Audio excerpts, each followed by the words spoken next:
નમસ્તે મિત્રો, આજે આપણે ક્વેશ્ચન પેપરના કેટલાક પ્રશ્નો જોઈશું. પહેલો પ્રશ્ન છે, both the tiger and the leopard are cats but the former is much larger than the ખાલી જગ્યા. LATTER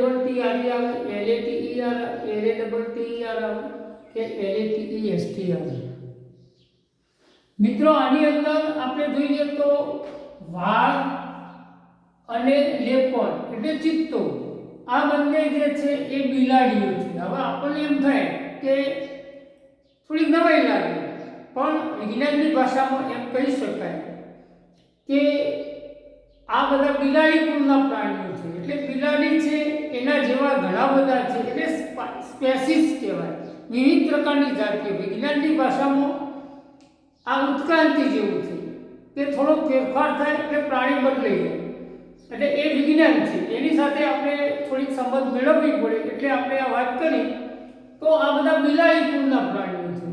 પણ the tiger and the leopard are cats એટલે બિલાડીઓ છે. મોટા નાની હોય તો બિલાડી આપણે, એનાથી મોટી હોય તો એ વાઘ થઈ જાય અથવા ચિત્તો થઈ જાય. ધ ફોર્મર, હવે ફોર એટલે આગળનું થાય મિત્રો, આ ડિગ્રી છે.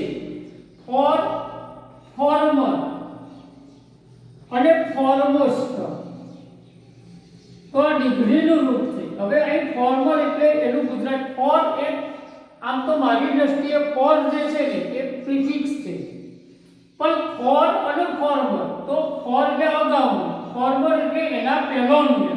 આના કરતો એના પહેલાનું એવું વધારે પડતું ડિગ્રી બતાવે તો કમ્પેરેટિવનું રૂપ થાય, તો ફોર્મર એટલે અગાઉનું. ઇઝ મચ લાર્જર એટલે મચ લાર્જેસ્ટ એ પણ ડિગ્રી છે, તો મોટું છે, ઘણું મોટું છે. ધેન ધ ખાલી જગ્યા. જો હવે શું કહે છે, જો ફરીથી આપણે જોઈએ, both the tiger and the leopard are cats but the former is much larger than the શું આવે તો LATTER આવે. હવે LATTER એ ડિગ્રીનું રૂપ છે. હવે તમને એમ થાય કે સાહેબ સ્પેલિંગમાં ભૂલ ના હોય, LATTER લેટર એટલે પત્ર થાય, એ તો નાઉન છે મિત્રો, સંજ્ઞા છે. લેટર એટલે પત્ર થાય, એટલે એ શબ્દ સાથે આપણે કોઈ લેવા દેવા નથી. હવે વાત છે આપણે લેટ, લેટર, લેટેસ્ટ.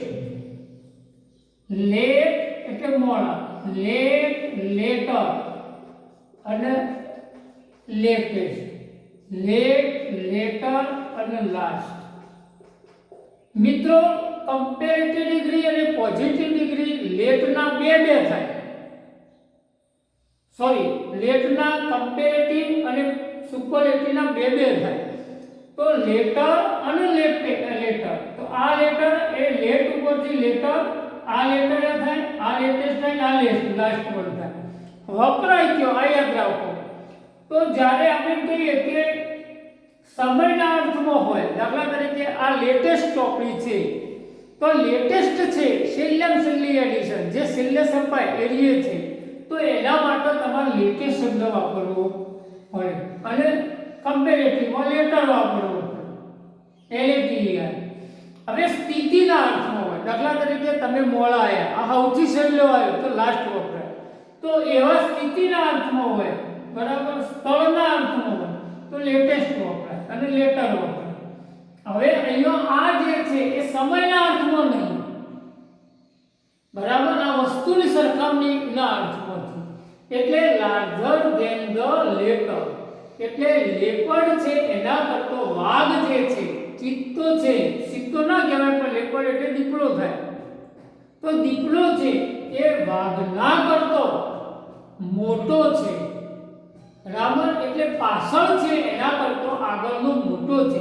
પાછળ છે એનું અંગ્રેજી લેટર કરી દીધું, એટલે બહુ ગુઢાર્થ અર્થ થઈ ગયો કે એ ડિગ્રીનું રૂપ છે. બીજું લેટર અને લેટરમાં શું ફેર છે આ ધ્યાન રાખવું પડે.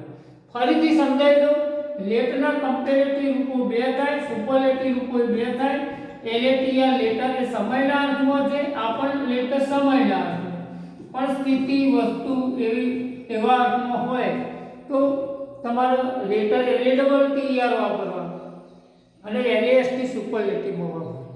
એટલે આ ડિગ્રીના રૂપો છે. એટલે અહીંયા ફક્ત ને ફક્ત તમારા ડિગ્રીનું રૂપ છે ખરા, પણ ડિગ્રી નહીં.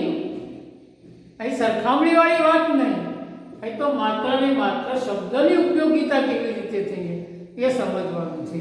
હવે વાક્યનું ગુજરાતી શું થાય એ સ્પષ્ટ આવું થાય કે બોધ એટલે બંને થાય, એન એટલે અને થાય, વાઘ અને લેપર એટલે દીપડા એટલે દીપડો, એ વાઘ અને દીપડો બંને બરાબર આર્કેસ બિલાડીઓ છે. પણ ફોર્મલ એટલે અગાઉનું જે છે એટલે અગાઉનું એટલે વાઘ જે છે એ much larger than the latter. એટલે લેટર એટલે પાછળનો જે છે ના કરતો આગળનો જે છે મોટો છે. એટલે અહીં સ્થિતિ બતાવવા માટે લેટરનો અર્થ વપરાયો છે. આઈ હેવ ધ હવે બીજું જોઈએ, આઈ હેવ ધ ખાલી જગ્યા to visit New Zealand next month. તો અહીંયા શબ્દની મારામારી છે. શબ્દ કયો સેટ થાય અહીં કોઈ વ્યાકરણ નહીં. તો ઓપોર્ચ્યુનિટી એટલે તક. દાખલા તરીકે આપણે એમ કહીએ કે ન્યુઝીલેન્ડ જવાનું હોય અને વેકેશનનો સમયગાળો હોય પણ આપણે ફ્રી હોય તો તરત આપણે બોલીએ કે ભાઈ ના આ સમય એવો છે કે તક છે એમ. તો અહીંયા ઓપોર્ચ્યુનિટી આવી. અહીંયા બીજા શબ્દો કોઈ સેટ થતા નહીં. પોસિબિલિટી એટલે શક્યતા નહીં, બરાબર. અને આ શબ્દ જે છે એ તો સ્પેલિંગ જ ખોટું છે. એટલે ઓપોર્ચ્યુનિટી એટલે તક છે. આપણે ગઈ વખત આવું બોલતા હોઈએ છીએ કે ભાઈ આ એક તક છે, ઝડપી લો પછી નહીં મળે, બરાબર. પછી સમય ના હોય અને આવું ઘણું બધું હોય કે જે આપણને તક ના મળે. તો એવા અર્થમાં આ છે.